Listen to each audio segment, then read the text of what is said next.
Hello everyone, so welcome to another video. So আজিৰ যোনটো video হেতু যিসকল ষ্টুডেণ্টে ক্লাছ 12ত আসাম হাই সেকেন্ডাৰী এডুকেশ্যন কাউন্সিলৰ আন্ডাৰত যিসকল ষ্টুডেণ্ট ক্লাছ 12 অৰ্থাৎ এইচএছ সেকেন্ড ইয়াৰত পঢ়ি আছে এই ভিডিওটো সেই ষ্টুডেণ্টছখিনিৰ কাৰণে অতিকে ইম্পৰ্টেণ্ট কিয়নো এই ভিডিওটোত ঠিক আছে এই ভিডিওটোত আমাৰ এই ষ্টুডেণ্টছখিনিৰ কাৰণে যোনটো আমাৰ কাউন্সিলৰ ফালৰ পৰা যোনখন ৰিভাইজড সিলেবাস আহিছে ফিজিক্সৰ মই সেই সিলেবাসটো ডিসকাস কৰিব ওলাইছো সেইকাৰণে তোমালোকৰ চিনাকি যিমান ষ্টুডেণ্টছ আছে যোনে ক্লাছ 12ত পঢ়ি আছে বা এইচএছ সেকেন্ড ইয়াৰত পঢ়ি আছে আৰু যোনে 2024ত কাউন্সিলৰ আন্ডাৰত এইচএছ ফাইনেল এক্সামিনেশ্যন দিব তোমালোকে যাতে এই ভিডিওটো সেই ষ্টুডেণ্টছখিনিৰ লগত শ্বেয়াৰ কৰি দিয়া সো এই ভিডিওটোত মই গোটেই সিলেবাসটো মই ধুনীয়াকৈ ডিসকাস কৰি দিম যে কোনটো চেপ্টাৰৰ পৰা বা কোনটো ইউনিটৰ পৰা কিমান নম্বৰ আহিব কেনেকৈ তোমালোকে পঢ়িব লাগিব ঠিক আছে আৰু লগতে মই ডেসক্ৰিপচনত তোমাৰ যোনটো লিংকত গলে তোমালোকে এই পিডিএফ টো পাই যাবা মই সেই লিংকটো দি দিম তোমালোকে পিডিএফ টো ডাউনলোড কৰি ল'ব পাৰিবা সো মই বেছি সময় নষ্ট নকৰো মই ডাইৰেক্ট ভিডিওটোলৈ আহিছো এতিয়া এই যোনটো ভিডিও ইয়াত এখন হৈছে আমাৰ সিলেবাসখন যোনখন আসাম হাই সেকেন্ডাৰী এডুকেশ্যন কাউন্সিলৰ ৱেবছাইটৰ পৰা মই লৈছো আৰু তেওঁলোকে এই ৰিভাইজ সিলেবাসখন দিছে আৰু এই সিলেবাসখনত গোটেইখিনি বস্তু ইয়াতে মেনশন কৰা আছে যে কোনটো চেপ্টাৰৰ পৰা কিমান মাৰ্কস আহিব কেনেকুৱা কি কথা এই গোটেইখিনি মই এতিয়া ডিসকাস কৰিম সো প্ৰথম মই আগবাঢ়িছো এই পিডিএফ টোত এটা তোমালোকে ভালকে মন কৰা পিডিএফ টো ধুনীয়াকৈ মেনশন কৰা আছে ৰিভাইজড সিলেবাস অফ ফিজিক্স সেশন কোনটো 2022-23 মানে কাৰেন্ট যোনখিনি ষ্টুডেণ্ট এতিয়া সেকেন্ড ইয়াৰত পঢ়ি আছে এইচএছ সেকেন্ড ইয়াৰ আৰু গম পাইছে যে এখন থিওৰি পেপাৰ হয় 3 ঘণ্টাৰ টাইম আৰু টোটাল মাৰ্কস থাকে 70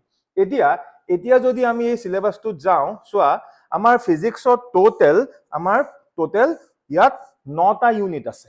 আৰু যদি আমি চ্যাপ্টাৰ ওয়াইজ কাউন্ট কৰো টোটাল চ্যাপ্টাৰ আছে 14টা এতিয়া যদি আমি ডিটেইল ষ্টাডিত যাওঁ তেনে হলে তোমালোকে মন কৰিবা মই অকমান বস্তুখিনি মাৰ্ক কৰি তোমালোকক ইয়াত দেখুৱাই যাম এতিয়া প্ৰথম হৈছে আমাৰ ইউনিট 1 ওকে আৰু যোনটো ইউনিট 1 টোৰ নাম হৈছে ইলেক্ট্ৰষ্টেটিক্স আৰু এই ইউনিট 1ত উই হেভ টু চ্যাপ্টাৰছ যোনটো আমাৰ ইউনিট 1ত আমাৰ দুটা চ্যাপ্টাৰ আছে এই চ্যাপ্টাৰ কিটা কি সো এটা চ্যাপ্টাৰ মই দেখুৱাই দিছো সো ইউনিট 1ৰ চ্যাপ্টাৰ দুটা এটা হৈছে ইলেক্ট্ৰিক চাৰ্জেছ এণ্ড ফিল্ডছ আৰু সেকেন্ড চ্যাপ্টাৰটো হৈছে ইলেক্ট্ৰষ্টেটিক পটেনশিয়েল এণ্ড কেপাসিটেন্স হল আৰু এই ইউনিট 1ৰ পৰা আমাৰ টোটাল 9 মাৰ্কস আহি আছে কিমান মাৰ্কস আহি আছে 9 মাৰ্কস ইয়াতে নাম্বাৰ অফ পিৰিয়ডছ লিখা আছে বা যেটো ইমান চাব নালাগে কাৰণ নাম্বাৰ অফ পিৰিয়ডছ মানে তোমালোকক যোনখন স্কুলতে নপঢ়া কিয় সেটা টাইম তেওঁলোকে দি দিয়ে যে ইমানটা পিৰিয়ডৰ ভিতৰত এই ইউনিটটো শেষ কৰিব লাগিব কিন্তু আমাৰ ইয়াত সবতকে মেইন কথাটো হৈছে যে আমি এটো কথা বুজিব লাগিব যে আমি কোনটো চ্যাপ্টাৰৰ পৰা আমাৰ কিমান মাৰ্কস আহি আছে আৰু আমি কি কৰিম এটা গম পালা ইউনিট 1 দুটা চ্যাপ্টাৰ আৰু ইয়াৰ পৰা আহি আছে 9 মাৰ্কস নেক্সট কামিং টু যদি আমি সেকেন্ড ইউনিট টু চাওঁ সেকেন্ড ইউনিট টুত চ্যাপ্টাৰ এটাই আছে and this is very important chapter এটো হৈছে আমাৰ কাৰেন্ট ইলেক্ট্ৰিসিটি আৰু ইয়াৰ পৰা আমাৰ আহি আছে 8 marks then unit number 3 third unit হল থাৰ্ড ইউনিট টোৰ নাম হৈছে magnetic effect of current and magnetism আৰু ইয়াত কিন্তু দুটা চ্যাপ্টাৰ আছে chapter number 4 and chapter number 5 আৰু এই দুইটা চ্যাপ্টাৰ মিলি ইয়াৰ পৰা 9 নম্বৰ আহি আছে হল এতিয়া ইয়াতে এটা কথা মন কৰিবা এই চ্যাপ্টাৰ নম্বৰ যোনটো 4 এই চ্যাপ্টাৰ নম্বৰ 4 টো এটো কিন্তু খুব ভালকে পঢ়িব লাগিব আৰু চ্যাপ্টাৰ নম্বৰ 5 টো এনেকুৱা নহয় যে এটো অলপ কম কে কৰিম নহয় মানে এই চ্যাপ্টাৰটো থিওৰি বেছি আছে এই যোনটো চ্যাপ্টাৰ ইয়াত থিওৰি অলপ বেছি আছে সেই কাৰণে দুইটা চ্যাপ্টাৰ সমানে তোমালোকে জোৰ দিব লাগিব নেক্সট মুভিং টু সো আমাৰ 3 নম্বৰলৈকে আমাৰ হৈ গৈছে ঠিক আছে এতিয়া যদি আমি ইউনিট 4ত যাওঁ যদি আমি 4ত যাওঁ এটো যোনটো 4th ইউনিট এই 4th ইউনিটটোত এগেইন দুটা চ্যাপ্টাৰ আছে চ্যাপ্টাৰ 6 এণ্ড চ্যাপ্টাৰ 7 সো এটা হৈছে ইলেক্ট্ৰমেগনেটিক ইন্ডাকশন আৰু এটা হৈছে আমাৰ কি অল্টাৰনেটিং কাৰেন্ট আৰু এই যোনটো চ্যাপ্টাৰ এই যোনটো ইউনিট এই ইউনিটটোৰ পৰাও দেখিবা 9 মাৰ্কস আহি আছে এতিয়া চোৱা যদিও ইয়াত দুটা চ্যাপ্টাৰ আছে কিন্তু কথাটো এনেকুৱা এই 6 নম্বৰ চ্যাপ্টাৰ ইলেক্ট্ৰমেগনেটিক ইন্ডাকশন এই 6 নম্বৰ চ্যাপ্টাৰটো নপঢ়াকে কিন্তু আমি কেতিয়াও অল্টাৰনেটিং কাৰেন্ট আমি এই চ্যাপ্টাৰটো আৰম্ভ কৰিব নোৱাৰিম সেই কাৰণে এই দুইটা লিংক হৈ আছে মানে মই কেতিয়াও এই দুটা সেপাৰেট চ্যাপ্টাৰ বুলি নপঢ়াও মই সদায় এটুক এটা চ্যাপ্টাৰ বুলিয়ে ধৰি লওঁ প্ৰথম পাৰ্টত আমি ইলেক্ট্ৰমেগনেটিক ইণ্ডাকশ্যন পঢ়িম আৰু তাৰ পাছত আমি কি পঢ়িম অল্টাৰনেটিং কাৰেণ্ট এতিয়া তোমালোকে মন কৰিবা এটা কথা ইয়াতে তোমালোকৰ ডাউট লাগিব পাৰে যে স্যাৰ আমাৰ ইয়াত দেখোন এটা কাৰেণ্টৰ ওপৰত চেপ্টাৰ আছে সি এই যোনটো থাৰ্ড চেপ্টাৰ আছিলে হয়নে বহুতৰে ডাউট লাগিব পাৰে যে অলৰেডি দেখোন আমি এটা চেপ্টাৰ পাই আহিছো কাৰেণ্ট ইলেক্ট্ৰিচিটি হৈছে সো এটো হৈছে কাৰেণ্ট ইলেক্ট্ৰিচিটি ইয়াত আমি ডিসি মিন্স ইয়াত আমি ডাইৰেক্ট কাৰেণ্টৰ বিষয়ে ডিসকাস কৰিম আৰু মই যে তোমাক কলো তলত 7 নম্বৰত এটা চেপ্টাৰ আছে 7 নম্বৰত এটা চেপ্টাৰ আছে এইটো সো এটো হৈছে alternating current means this is AC so দুইটাৰ মাজত মানে ডিসি আৰু এসি এই দুইটাৰ মাজত বহুত বেছি ডিফাৰেন্স আছে আৰু মইতো পাৰ্সোনালি এই চেপ্টাৰটো যথেষ্ট ভাল পাওঁ আৰু ইয়াৰ পৰা মাৰ্কস আনিবলৈ ইমান টান নহয় যদি আমি অলপমান প্ৰেক্টিস কৰো এই 9 মাৰ্কস আমি আৰামত আনিব পাৰিম ঠিক আছে নেক্সট মুভিং টু নেক্সট যদি আমি যাওঁ তাৰ পাছৰ আমি ইউনিট বিলাকত গৈ আছো ইয়াৰ পাছৰ যদি আমি ইউনিটবোৰ চাওঁ তেনে হলে একদম এটা সৰু ইউনিট আছে আৰু এই ইউনিটটো হৈছে ইলেক্ট্ৰমেগনেটিক ওয়েভ আৰু ইয়াত এটা চেপ্টাৰে আছে চেপ্টাৰটোৰ নাম হৈছে ইলেক্ট্ৰমেগনেটিক ওয়েভ এটা এই চেপ্টাৰটোক আমাৰ কাউন্সিলে কৈছে যে 4টা পিৰিয়ডত শেষ কৰিব পাৰি মানে একদম সৰু ইউনিট আৰু সৰু চেপ্টাৰ আৰু ইয়াৰ পৰা জাস্ট 3 মাৰ্কস আহি আছে অনলি 3 মাৰ্কস সো এটো কাৰণ ইমান হেডেক লব নালাগে এটো খুব সোনকালে শেষ হৈ যাব ঠিক আছে কিন্তু মই এতিয়া আহো এনেকুৱা এটা ইউনিট যোনটো ইউনিটৰ পৰা ম্যাক্সিমাম মাৰ্কস আহে ভালকে মন কৰা ইয়াৰ পৰা 14 নম্বৰ 14 মাৰ্কস আহি আছে আৰু হেতু হৈছে আমাৰ ইউনিট নম্বৰ 6 আৰু যাৰ নাম হৈছে কি অপটিক্স এটা অপটিক্স বুলি কওঁতে অপটিক্সত সোৱা দুটা চেপ্টাৰ আছে chapter number 9 and chapter number 10 এতিয়া এই 9 যোনটো chapter this is all about ray optics and optical instruments আৰু এই বস্তুখিনি তোমালোকে ক্লাস 10 ত ওকে ক্লাস 10 ত এই গুটেই বস্তুখিনি তোমালোকে পাই আহিছিলা হল আমি ইয়াত একেখিনি বস্তুৱে কৰিম বা তাতকে অলপ আপগ্ৰেড হিচাপে কৰিম ঠিক আছে সো এটো হৈছে আমাৰ ৰে অপটিক্স আৰু ইয়াতে এই অপটিক্সৰ আন্ডাৰত আৰু এটা চেপ্টাৰ আছে যোনটো হৈছে ওয়েভ অপটিক্স আৰু এটো তোমালোকে অকমান ভালদৰে কৰিবা মই সবকে এই অপটিক্সত মই বেছি ফোকাস কৰিবলৈ কম এটো কাৰণে যে ইয়াৰ পৰা ওভাৰঅল 14 মাৰ্কস আহি আছে অকৰ্ডিং টু কাউন্সিল এই কাৰণে যদি আমি অকমান কষ্ট কৰো এই 14 মাৰ্কস টো আমাৰ আনিবলৈ যথেষ্ট সহায় হৈ যায় next moving to unit number 8 তে ইউনিট নম্বৰ 8 ত ইয়াতো এটা চেপ্টাৰে আছে আৰু চেপ্টাৰটো নাম আৰু যোনটো আমাৰ ইউনিটটোৰ নাম সেম হয় that is dual nature of radiation and matter so ইয়াৰ পৰা আহি আছে 5 মাৰ্কস ঠিক আছে then unit number 8 number যোনটো ইউনিট ওকে ইয়াত আছে তোমাৰ দুটা চেপ্টাৰ হেতু হল এটা চেপ্টাৰ এটমস আৰু এটা কি নিউক্লিয়াই সো এটমস আৰু নিউক্লিয়াই দুটা চেপ্টাৰ হয় এই দুটা চেপ্টাৰ মিলি আমাৰ 6 মাৰ্কস আহি আছে আৰু এই যোনটো এটম চেপ্টাৰ এই এটম চেপ্টাৰটো এনেকুৱা যে এই বস্তুখিনি ষ্টুডেন্টে যেতিয়া এইচএস ফাৰ্স্ট ইয়াৰত যেতিয়া কেমিষ্ট্ৰি পঢ়ে তেতিয়া এই বেসিক বস্তুখিনি এই দুটা চেপ্টাৰ বেসিক বস্তুখিনি জাস্ট ক্লাস 11 ত অলপমান এটা আইডিয়া পাই আহে সেই কাৰণে এই দুটা ওপৰত ইমান বেছি টেনচন লব নালাগে এইকিটা আৰামত তুমি ইয়াৰ পৰা 6 মাৰ্কস টো আনিব পাৰিবা এতিয়া আহো আমাৰ যোনটো ফাইনেল যোনটো unit that is unit number 9 আৰু this is my own favorite হয় এটো মই নিজে খুব বেছি ভাল পাওঁ এটো হৈছে ইলেক্ট্ৰনিক ডিভাইস এটো পুৰা ইলেক্ট্ৰনিক্সৰ ওপৰত হল আৰু ইয়াৰ পৰা এজ এ হল আমাৰ 7 মাৰ্কস আহি আছে আৰু এই 7 মাৰ্কস কিন্তু আনিবৰ কাৰণে যথেষ্ট ইজি কাৰণ এই যোনটো 7 মাৰ্কস এই 7 মাৰ্কসত ইয়াত বহুত বেছি কমপ্লেক্স ডিৰাইভেশন বা খুব ম্যাথমেটিক্যাল ক্যালকুলেশন তেনেকুৱা একো নাই তুমি বুজিব লাগিব আৰু বুজা বস্তুখিনি তুমি প্ৰপাৰ ৱেট একৰ্ডিং টু এনসিআৰটি তুমি লিখিব লাগিব সো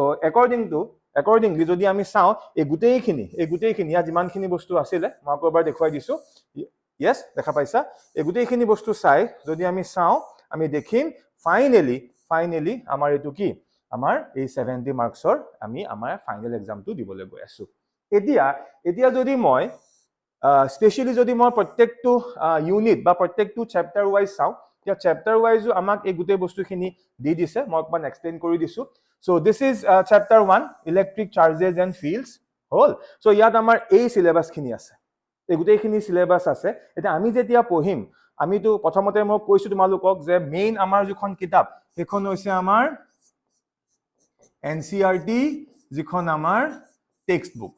সো এনচিইআৰটি টেক্সট বুকখনটো আমি পঢ়িবই লাগিব ঠিক আছে আৰু তাৰ লগতে কেতিয়াবা তোমালোকে কিছুমান এক্সট্ৰা বস্তুৰ কাৰণে কিছুমান ৰেফাৰেন্স বুক ফলো কৰিব পাৰা কিন্তু মেইন তোমালোকে টাৰ্গেট কৰিবা এনচিইআৰটি টেক্সট বুকখন এতিয়া টেক্সট বুকখনত লাইন বাই লাইন আমি এই টপিক বিলাক চাম আৰু আমি এনচিইআৰটি টেক্সট বুকখন পঢ়ি যাব লাগিব এতিয়া ইয়াত থকাটো গোটেইখিনি টপিক আমি পঢ়িব লাগিবই তাৰ ভিতৰত যোনখিনি বহুত বেছি ইম্পৰ্টেন্ট যোনখিনি তুমি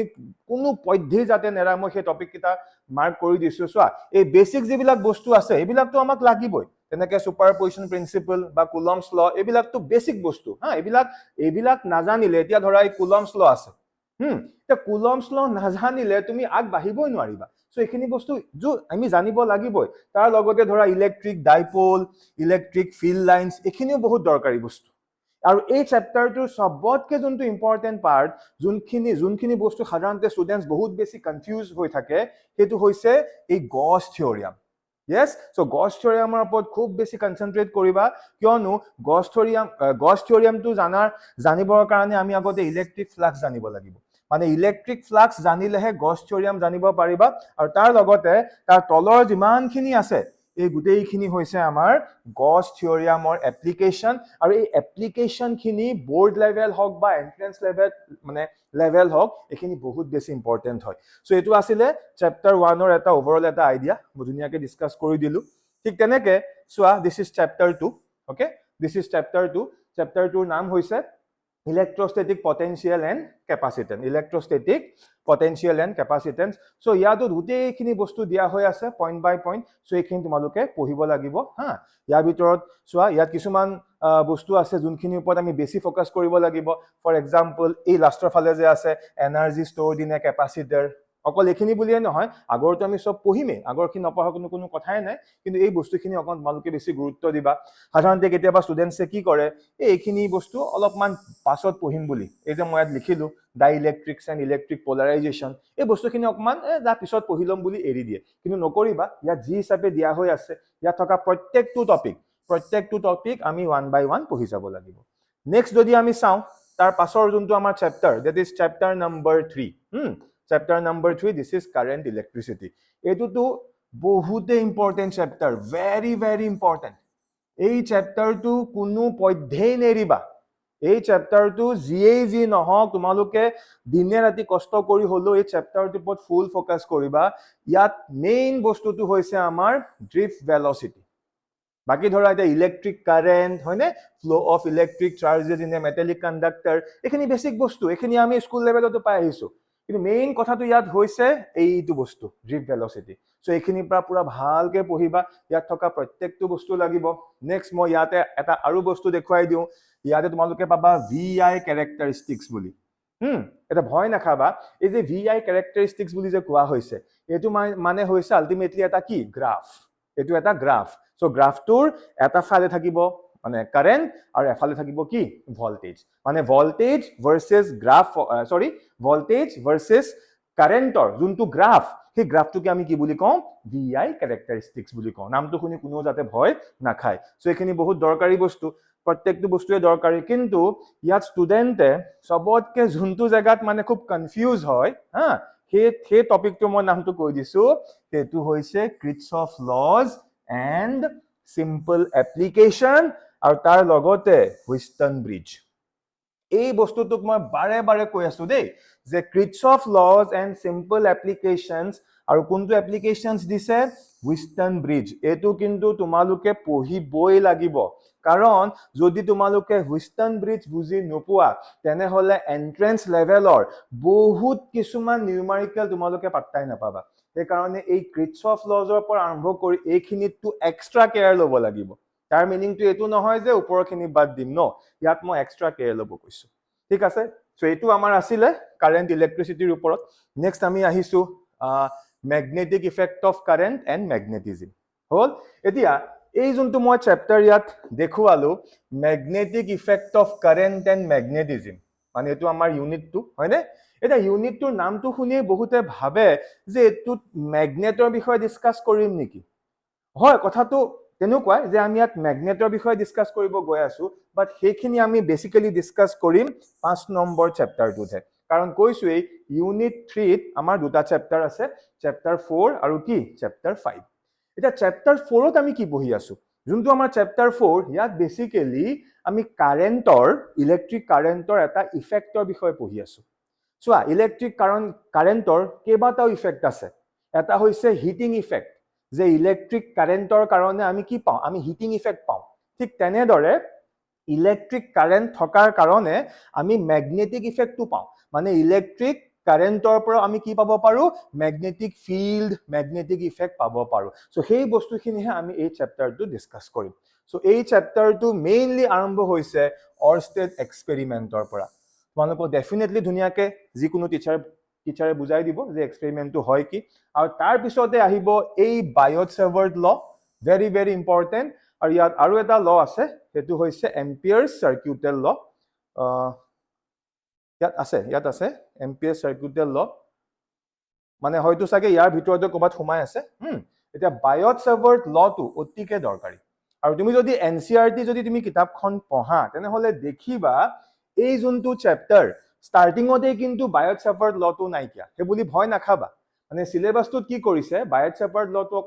অকমান স্টাৰ্টিংত দি দিছে কিন্তু কিতাপখনত বায়ট-সেভাৰ্ট লটো এই চেপ্টাৰটোৰ অলপ এন্ডৰ ফালে আছে হল হেকাৰণে যি পইণ্ট দিয়া আছে গুটেই পইণ্টখিনি তোমালোকে ভালকে ডিসকাস কৰিব লাগিব এতিয়া ইয়াতে মই এটা কথা কৈছো চোৱা এইখিনি তোমালোকে দেখিবা টৰ্ক বুলি কিবা এটা আছে হয়নে টৰ্ক এই টৰ্ক এটা এনেকুৱা টপিক এই টৰ্ক বোলা বস্তুটো আছিল এইচএস ফাৰ্ষ্ট ইয়াৰৰ কিন্তু ইয়াৰ এপ্লিকেশনটো আমি সেকেন্ড ইয়াৰত পাম ইয়াতো পাইছো এটো চেপ্টাৰ 1তো আছিল ভালকে যেতিয়া তোমালোকে সিলেবাসটো চাবা তেতিয়া গম পাই যাবা so this is all about your chapter 4 hall so chapter 4 ৰ পাছত আমি আইছো চেপ্টাৰ নম্বৰ 5 সো এই চেপ্টাৰ নম্বৰ 5 ৰ দুটামান টপিকৰ বাহিৰে ইয়াৰ বাকি ম্যাক্সিমাম টপিক হৈছে আমাৰ থিওৰি আৰু ইয়াতে কেইটামান কথা মন কৰিবা মই কিছুমান বস্তু আন্ডাৰলাইন কৰি দিম ফৰ এক্সাম্পল ইয়াত লিখা আছে কোৱালিটেটিভ ট্ৰিটমেন্ট অনলি হল তাৰ পিছত তোমালোকে দেখিবা এইখিনিটো লিখা আছে কোৱালিটেটিভ ট্ৰিটমেন্ট অনলি বা তোমালোকে সিলেবাসটোৰ এই জায়গাটো দেখিবা ইয়াতো লিখা আছে কোৱালিটেটিভ ট্ৰিটমেন্ট অনলি এটা সিলেবাসটো বহুত জায়গা তোমালোকে এনেকে লিখা পাবা যে এটা টপিকৰ নাম দিয়া হৈ আছে ফৰ এক্সাম্পল বাৰ ম্যাগনেট বুলি কৈছে মানে আমি বাৰ ম্যাগনেটৰ বিষয়ে আমি জানিব লাগিব তাৰ পিছত কৈছে bar magnet as an equivalent solenoid আৰু ব্ৰেকেটত কি লিখি দিছে কোৱালিটেটিভ ট্ৰিটমেন্ট অনলি তেনেকে তোমালোকে দেখিবা ইফালেও আছে যে টৰ্ক দেখিছানে আকৌ টৰ্ক আহি গল চোৱা এই মাত্ৰ মই কৈছিলো সো টৰ্ক এনেকুৱা এটা বস্তু আমাক প্ৰত্যেকটো চেপ্টাৰত লাগিব সো কি লিখা আছে torque on a magnetic dipole means bar magnet in a uniform magnetic field আৰু এটো কি কৈছে এটো কৈ দিছে কোৱালিটেটিভ ট্ৰিটমেন্ট অনলি এটা কথাটো হল স্টুডেন্ট কনফিউজ হৈ যায় যে কোৱালিটেটিভ ট্ৰিটমেন্ট মানে কি এটা কোৱালিটেটিভ ট্ৰিটমেন্টৰ মিনিংটো হল একৰ্ডিং টু দিস লাইন যে ইয়াত আমি এই টপিক কিটাৰ ডিটেইলস ম্যাথমেটিক্যাল এনালাইসিস কৰিব নালাগে মানে আমাক সিলেবাসটোৱে কৈ দিছে যে ইয়াৰ ওপৰত কনসেপচুৱেল কোৱেশ্চনে খুদিব আমি বহুত ডিটেইলস দীঘল ডিৰাইভেশন কৰিব নালাগে এটা যদিও আমাক সিলেবাসটো ডিটেইলস মানে কৈ দিছে যে এনেকুৱা ডিটেইলস তাৰ ওপৰত দীঘল ডিৰাইভেশন নাহে বা তথাপিও মই তোমালোকক এটাই ৰিকুৱেষ্ট কৰিম যে ফাৰ্স্ট যেতিয়া তোমালোকে টপিকটো পঢ়িবা এক্সামত আহে বা নাহে হেতু মেইন কথা নহয় নিজৰ নলেজৰ কাৰণে তোমালোকে কিন্তু ডিৰাইভেশনটো ৰাফলি হলেও এবাৰ কৰি চাবা কিয়নো এক্সামত আহক না হেতু পাছৰ কথা যেতিয়া তোমালোকে ঘৰত প্ৰেক্টিছৰ কাৰণে যেতিয়া বস্তুবিলাক কৰিছোৱা তেতিয়া কি হ'ব এই টপিকটোৰ ওপৰত তোমাৰ কনফিডেন্সটো আৰু বাঢ়িব হেকাৰণে পঢ়ি থোৱা তোমালোকে বহুত বেছি প্ৰেক্টিছ কৰিব নালাগে ডিৰাইভেশনছ বিলাক কৰিলে তোমালোকৰ থিওৰিৰ মেইন বেসিক কনসেপ্টখিনি ক্লিয়াৰ হৈ যাব বাট আদাৰৱাইজ মই কৈছো কোৱালিটেটিভ ট্ৰিটমেন্ট মিন্স তাৰ ওপৰত বহুত দীঘল বহুত ম্যাথমেটিক্যাল ডিৰাইভেশন থকা কোৱেশ্চন নিদিয়ে তাৰ ওপৰত বেসিক কনসেপচুৱেল কোৱেশ্চন খুদিব নেক্সট আমি আহো ইয়াতে মই এটা কথা ক'বলৈ পাহৰিলো এই চেপ্টাৰটো লাষ্টৰ ফালে এই যে ইয়াত কৈছে ম্যাগনেটিক প্ৰপাৰ্টিজ অফ মেটেৰিয়েলছ হয়নে এই গুটেইখিনি হৈছে অলপমান থিওৰি সো এইখিনি আমি যিমান পাৰো সিমান আমি ৰিভিজন দি বস্তুখিনি মনত ৰাখিব লাগিব আৰু অকল থিওৰি বুলি ক'লে ভুল কোৱা হ'ব ইয়াত বহুত কিছুমান বুজিবলগীয়া বস্তু আছে এইখিনি অকমান তোমালোকে মন দিব লাগিব এতিয়া আমি নেক্সট আহিছো তাৰ পাছৰ যোনটো চেপ্টাৰ হেতু মই কৈছিলো এটো মোৰ ফেভাৰিট হয় যাৰ নামটো হৈছে এইটো চোৱা electromagnetic induction and alternating current yes এতিয়া ইয়াৰ ভিতৰত যোনটো chapter 6 that is what electromagnetic induction so ইয়াত থকা এই গুটেই কিটা পইণ্ট ইম্পৰ্টেন্ট কিন্তু ইয়াত এনেকুৱা এটা বস্তু আছে যোনটোত সাধাৰণতে ষ্টুডেন্টৰ কেতিয়াবা কনফিডেন্সটো লুজ হৈ যাব পাৰে হেতু খুব ভালকে পঢ়িব লাগিব which is known as Lenz law বাকিখিনিতো একেবাৰতে বুজি পাবা কিন্তু এইটো দেখা যায় এইটো সাধাৰণতে দেখা যায় যে ষ্টুডেন্টছ অলপ ভয় খায় ভয়ৰ কোনো কথা নাই এইটো ভালকে যদি এবাৰ বুজি লোৱা মই মোৰ ভিডিঅ' বিলাকত ইয়াৰ ওপৰত মই ধুনীয়াকে পঢ়াই দিম সো এইটো অলপ চালেই তোমালোকে পাৰিবা সো এইটোৰ ওপৰত ভালকে ফোকাস কৰিবা এইটো হৈছে আমাৰ কি লেন্স ল সো এইটো হৈছে আমাৰ চেপ্টাৰ নম্বৰ 6 নেক্সট যদি আমি যাওঁ নেক্সট আমি দেখা পাম অল্টাৰনেটিং কাৰেন্ট এইটো অল্টাৰনেটিং কাৰেন্ট ইয়াৰ ওপৰত অলপ তোমালোকক মই কথা ক'বলৈ গৈ আছো চোৱা এই অল্টাৰনেটিং কাৰেন্ট চেপ্টাৰটো এনেকুৱা এইটো গোটেইটো ডিপেন্ড কৰি আছে ক্যালকুলাসৰ ওপৰত yes calculus means দুই টাইপৰ ক্যালকুলেশন ডিফাৰেন্সিয়েশন বা ইন্টিগ্ৰেশন ডিফাৰেন্সিয়েল ক্যালকুলাস আৰু ইন্টিগ্ৰেল ক্যালকুলাস মানে এই চেপ্টাৰটো পাৰিবলে হলে তোমাৰ কিন্তু ক্যালকুলাসত তোমাৰ এটা ষ্ট্ৰং কমান্ড লাগিব তুমি ক্যালকুলাসৰ তোমাৰ প্ৰত্যেকটো ফৰ্মুলা মুখস্থ থাকিব লাগিব আৰু তুমি জানিব লাগিব how to use those formulas in physics কাৰণ এই চেপ্টাৰটোৰ যিমান বিলাক ডেৰিভেশন আছে সৰু হওক বা অলপ দীঘলীয়া হওক এই চেপ্টাৰটোৰ দ্যাট ইজ অল্টাৰনেটিং কাৰেন্ট চেপ্টাৰটোৰ প্ৰত্যেকটো ডেৰিভেশনত ক্যালকুলাসৰ ইউজ আছে সেইকাৰণে জুনে অলপমান ক্যালকুলাসটো মানে মন দিয়া নাছিলা বা ভালকে ফোকাস কৰা নাছিলা যদি তোমালোকে ক্যালকুলাসটো নপঢ়া বা ক্যালকুলাসৰ ফৰ্মুলাখিনি যদি তুমি গুৰুত্ব নিদিয়া তেনেহলে কিন্তু এই চেপ্টাৰটো পঢ়োতে তোমালোকৰ যথেষ্ট প্ৰবলেম হ'ব কিয়নো এই চেপ্টাৰটোৰ গোটেই ডেৰিভেশন বিলাক ক্যালকুলাসৰ ওপৰত আৰু এই চেপ্টাৰটো এনেকুৱা স্কোৰ কৰিবলৈ মাৰ্কস আনিবলৈ ভেৰি ইজি গোটেই বিলাক ম্যাথমেটিক্যাল ডেৰিভেশন যদি প্ৰপাৰ কৰিছা তাত কোনেও মাৰ্কস অতৰাব নোৱাৰে কিন্তু মই আকৌ এটা কথা কম ইয়াৰ যিমান বিলাক ডেৰিভেশন আছে হে গোটেইখিনি কিন্তু এনসিইআৰটি যেনেকে কৰি দিয়া হৈছে সো এনসিইআৰটিৰ একৰ্ডিংলি আমি ইয়াৰ ডেৰিভেশনস খিনি কৰিব লাগিব হল সো এটো আছিল আমাৰ অল্টাৰনেটিং কাৰেন্ট তাৰ পিছত নেক্সট মই আহিছো এটা সৰু চেপ্টাৰ এটা বহুতে সৰু চেপ্টাৰ হয় হল এটো হৈছে ইলেক্ট্ৰমেগনেটিক ওয়েভস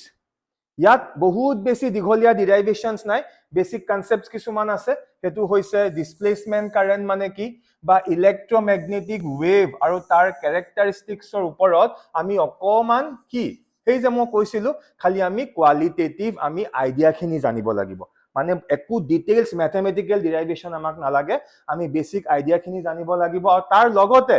এই যোনটো ইলেক্ট্ৰমেগনেটিক স্পেক্ট্ৰাম বুলি লিখা আছে দেখা পাইছানে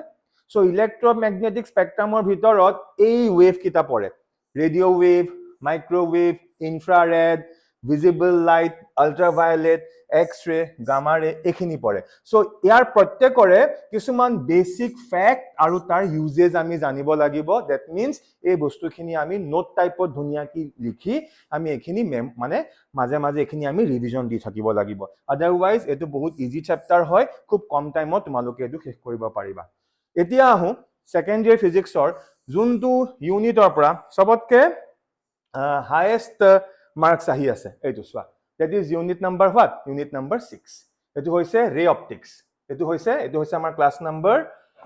9 number chapter this is ray optics আৰু তাৰ লগতে 10 নম্বৰ চেপ্টাৰটো that is what wave optics so এটো খুব ভালকে পঢ়িবা ইয়াত ম্যাথমেটিক্যাল ডেৰিভেশনস বহুত আছে আৰু আমাৰ যোনটো ৰে অপটিক্সত আমি ডায়াগ্ৰাম বহুত আঁকিব লাগিব আৰু মই ম্যাক্সিমাম ষ্টুডেন্টৰ এটা প্ৰবলেম দেখা পাওঁ যত মাৰ্কস গুছি যায় কি হয় ইয়াত ৰে ডায়াগ্ৰাম বিলাক আঁকে হল আৰু ৰে ডায়াগ্ৰাম আঁকি কি কৰে সাপোজ মই এনেকে ৰে এটা গৈছে বুলি দেখুৱাই দিছো হল ষ্টুডেন্টসও ধুনিয়াকে আঁকিব কিন্তু ইয়াত এৰো মাৰ্কটো নিদিয়ে বা এনেকে এৰো মাৰ্কটো নিদিয়ে এতিয়া ৰে ডায়াগ্ৰামত যদি তুমি এৰো মাৰ্ক নিদিয়া মাৰ্কস কিন্তু কমি যাব পাৰে সেই কাৰণে ইয়াৰ ডায়াগ্ৰাম বিলাক আঁকুতে এটা বস্তু তোমালোকে একদম ক্লিয়াৰ হবা যাতে তোমালোকে যি কোনো ৰে এটাৰ তাত এৰো মাৰ্কটো যাতে দেখুৱা yes কাৰণ ইয়াত কিছুমান জায়গা তোমালোকক ডাইৰেক্ট কি কৰিব ডায়াগ্ৰামটো আঁকিব দিব ফৰ এক্সাম্পল এই যে মাইক্ৰোস্কোপ পাইছা বা টেলিস্কোপ পাইছা কিছুমান এনেকুৱা প্ৰিভিয়াস ইয়াৰৰ কোৱেশ্চন আছে যত মাইক্ৰোস্কোপৰ ডায়াগ্ৰামটো আঁকিব দিয়ে এটা মাইক্ৰোস্কোপৰ ডায়াগ্ৰামটো আঁকিব দিছে মানে সেই ডায়াগ্ৰামটোত প্ৰত্যেকটো বস্তু চাব যে তুমি ৰে ডায়াগ্ৰামটো আঁকিছা তাত এৰো মাৰ্ক দিছা নে নাই বা প্ৰপাৰলি আঁকিছা নে নাই বস্তুবিলাক নেমিংটো ওকে নেমিংটো প্ৰপাৰ কৰিছা নে নাই যদি প্ৰপাৰ নকৰা মাৰ্কস যোৱাৰ কিন্তু চান্স আছে হল তেনেকে আমাৰ ওয়েভ অপটিক্সটো এটা ওয়েভ অপটিক্সত তোমালোকে চাবা ইয়াত এটা বস্তু একদম মেনশন কৰি দিছে মই দেখুৱাই দিছো চোৱা যত নো ডেৰিভেশন এইটো ইয়াত এটা এক্সপেৰিমেণ্ট আছে, Young's double slit experiment and expression for fringes with, আৰু ইয়াত স্পেচিয়েলি মেনশ্যন কৰি দিছে no derivation, final expression only. মানে এই যোনটো এক্সপেৰিমেণ্ট, ইয়াৰ এটা বহুত ধুনীয়া এটা মেথমেটিকেল কেলকুলেশ্যন আছে, কিন্তু আমাৰ চিলেবাছত এইটো মেনশ্যন কৰি দিছে ইয়াৰ কোনো ডিৰাইভেশ্যন নালাগে, আমাৰ কি লাগিব, ফাইনেল যোনটো ৰিজাল্ট বা ফাইনেল যোনটো ফৰ্মুলা, আমাৰ সেই ফৰ্মুলাটোহে লাগিব। সেইকাৰণে আমি একৰ্ডিং টু দিছ আমি সেই হিচাপে পঢ়িম, ঠিক আছে। আৰু তলৰ ফালেও দেখিবা কিছুমান টপিক আছে, যোনবিলাক টপিক ইমান ডিটেইলছত পঢ়িবলৈ কোৱা নাই, তাৰ খালি কনচেপচুৱেল বস্তুখিনি লাগিব। তথাপিও মই ৰিকুৱেষ্ট কৰিম তোমালোকে প্ৰেক্টিছৰ কাৰণে সদায় এবাৰ চব বস্তু কৰি চাবা, কিয়নো যিমানে প্ৰেক্টিছ কৰিবা সেইখিনিয়ে তোমাক এন্ট্ৰেন্স লেভেলত মানে বহুত তোমালোকক হেল্প কৰিব, তোমাৰ কনফিডেন্সটো আনিব। সো এইখিনিলৈকে আছিলে আমাৰ চেপ্টাৰ নম্বৰ 10। নেক্সট আমি আগবাঢ়িছো, next that is chapter number 11, our unit 2 hoise unit number 7, that is dual nature of radiation and matter. So ekhini pra ekhini le ase, so ekhiniu tumaloke olop saba, yat experiment kisuman ase jeneke eta Hertz aru Reynolds observation, Einstein photoelectric equation, okay. So ebilak tumaloke hoytu chemistry paisa, for example de Broglie relation. So ei chapter ot pua ba ei chapter tu tua bostu khini tumalokor kane notun nohoy যে অদ্ভুত কিবা এটা নতুন বস্তু পাইছো তেনেকুৱা একো নাইকিয়া, কাৰণ চোৱা ডি ব্ৰগলি ৰিলেশ্যন তোমালোকে অলৰেডি ক্লাছ 11ত তোমালোকে জানা, মানে ইয়াত আমি জানা বস্তুখিনিয়ে পঢ়িম, অলপ খালি বেলেগ ৱেত পঢ়িম, ঠিক আছে। সেইকাৰণে এইকেইটাও তোমালোকৰ খুব সোনকালে হৈ যাব। নেক্সট আমি আহিছো এটম চেপ্টাৰটো। চি নেক্সট হ'ল আমাৰ এটম, মানে ইউনিট 2 হ'ল এইটো এটমছ এণ্ড নিউক্লিয়াই, দুটা চেপ্টাৰ আছে, চেপ্টাৰ 12 এটম আৰু চেপ্টাৰ 13 নিউক্লিয়াই। আৰু ইয়াৰ বেছিভাগ বস্তুৱে আমি কিন্তু অলৰেডি কেমেষ্ট্ৰিত ফাৰ্ষ্ট ইয়াৰত পঢ়ি আহিছো, সেইকাৰণে এই চেপ্টাৰটো তোমালোকৰ কাৰণে ৰিভিজন দিয়া নিচিনা হ'ব। ফৰ এক্সাম্পল ৰাদাৰফৰ্ডছ মডেল আমি অলৰেডি পাই আহিছো কেমেষ্ট্ৰিত, বৰ্ছ মডেলছ আমি পাই আহিছো, হয়নে নহয়? সো হাইড্ৰজেন এটমৰ ক্ষেত্ৰত আমি পাই আহিছো। সো এই গোটেইখিনি বস্তু আমি অলৰেডি আমি ক্লাছ 11 কেমেষ্ট্ৰিত পাই আহিছো, খালি ইয়াত আমি এক্সট্ৰা কি কৰিব লাগিব, ইয়াৰ ডিৰাইভেশ্যন বিলাক আমি ডিটেইলছত শিকিব লাগিব, কিয়নো আমি ইয়াৰ ডিৰাইভেশ্যনছ খিনি ভালকে শিকা নাছিলো, সেইকাৰণে আমি ডিৰাইভেশ্যনছ খিনি অলপ ইয়াত ফ'কাছ কৰিম। আৰু ভালদৰে চোৱা এই আলফা পাৰ্টিকেল স্কেটাৰিং যোনটো এক্সপেৰিমেণ্ট, এইটো আমি ক্লাছ 11 আমি কেমেষ্ট্ৰিত পাই আহিছো। সো এই গোটেই চেপ্টাৰটো atoms as well as nuclei, the nuclear গোটেইখিনি নহয়, ইয়াৰো কিছুমান বস্তু হয়তো তোমালোকে আইডিয়া পাইছা, সেইকাৰণে এইটো কথা মই পিছত ক'ম বাৰু, কিন্তু মই এই 12 নম্বৰ চেপ্টাৰটোৰ কথা কৈছো এটমৰ। তো এই গোটেই বস্তুখিনি তোমালোকৰ ইয়াত এবাৰ ৰিভিজন দিয়া নিচিনা হ'ব। সো ভেৰি ইণ্টাৰেষ্টিং, ইয়াৰ পৰা খুব ভাল মাৰ্কছ তোমালোকে যদি পঢ়া ভালদৰে আনিব পাৰিবা। সো নেক্সট আহিছো chapter number 12, that is nuclei. ইয়াত নিউক্লিয়াছ ৰিলেটেড কিছুমান কথা আছে, যেনেকে তোমাৰ হৈ গ'ল mass energy relation, mass defect, binding energy, very interesting, very interesting. Nuclear fusion, ইয়াৰ পৰা short note সুধিবলৈ আহে। সো এইবিলাক টপিক কোনো পধ্যে যাতে মিছ নকৰা। নেক্সট ফাইনেলি আহিছো আমাৰ যোনটো last unit and last chapter, সেইটো হৈছে আমাৰ কি, that is unit number 9 and electronic devices, and this is my favorite subject, মই এইটো পঢ়াই খুব ভাল পাওঁ হ'ল। সো ইয়াত এই টপিক খিনি আমি ভালকে চাম। ইয়াত আহি গ'ল আমাৰ এনাৰ্জি বেণ্ড,